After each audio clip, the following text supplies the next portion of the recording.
ಸಿದ್ಧಾರೂಢರ ಮಧುರ ಚರಿತೆಯ ಹೇಳುವೆ ಕೇಳಿರಿ.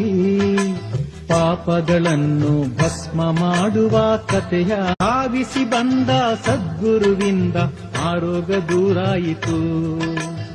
ಆರೋಗ್ಯ ಹೊಂದಿ ಆನಂದ ತುಂಬಿದ ಮಗುವಿನ ಬಾಳಾಯಿತು. 16ನೆಯ ಅಧ್ಯಾಯದಲ್ಲಿ ಹುಡುಗನ ಕಾಲನು ಸುತ್ತಿದ ಸರ್ಪವ ಬಿಡಿಸಿ ಗಾಯವ ಮಾಯಿಸಿ ಸದ್ಗುರು ನಿರ್ವಿಷ ಮಾಡಿದ.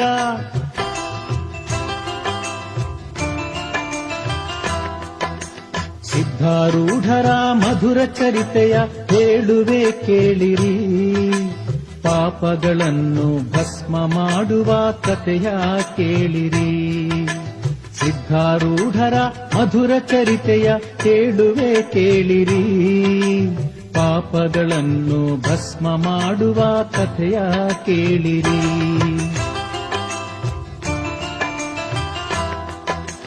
ಸಿದ್ಧಾರೂಢರ ಮಧುರ ಚರಿತೆಯ ಹೇಳುವೆ ಕೇಳಿರಿ.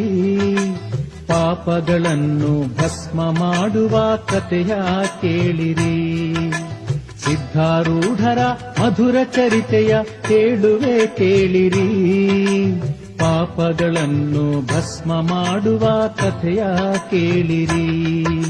17ನೆಯ ಅಧ್ಯಾಯದಲ್ಲಿ ಗುರುವಿಗೆ ನಿಂದನೆ ಮಾಡಿದ 4 ಅಯ್ಯರು ಶರಣಾದ ಮೇಲೆ ಸದ್ಗುರು ಲಿಂಗವ ನೀಡಿದ. 18ನೆಯ ಅಧ್ಯಾಯದಲ್ಲಿ ಪೂರ್ವ ಜನ್ಮದಲ್ಲಿ ಹುಲಿಯಿದ್ದ ಗುರುಪ್ಪನೆಂಬುವ ಈ ಜನ್ಮದಲ್ಲಿ ನರನಾಗಿ ಹುಟ್ಟಿ ಬಂದ. 19ನೇ ಅಧ್ಯಾಯದಲ್ಲಿ ಬೆನಕಪ್ಪ ಸತಿಯನ್ನು ರಕ್ಷಿಸಿ ಕುರುಡ ಜೀವಪ್ಪನ ನೇತ್ರವ ಸ್ಪರ್ಶಿಸಿ ದೃಷ್ಟಿಯ ನೀಡಿದನು. 20ನೆಯ ಅಧ್ಯಾಯದಲ್ಲಿ ಭಕ್ತ ಸಾತಪ್ಪನ ಮೈ ಮೇಲೆ ಕಾದ ತುಪ್ಪವು ಸಿಡಿದು ಸುರಿದು ಮೂರ್ಛಿತನಾದ ಗಳಿಗೆಯಲೆ ಕರುಣಾಕರ ಸದ್ಗುರುವು ಭಕ್ತನ ಸ್ವಸ್ಥ ಮಾಡಿದ.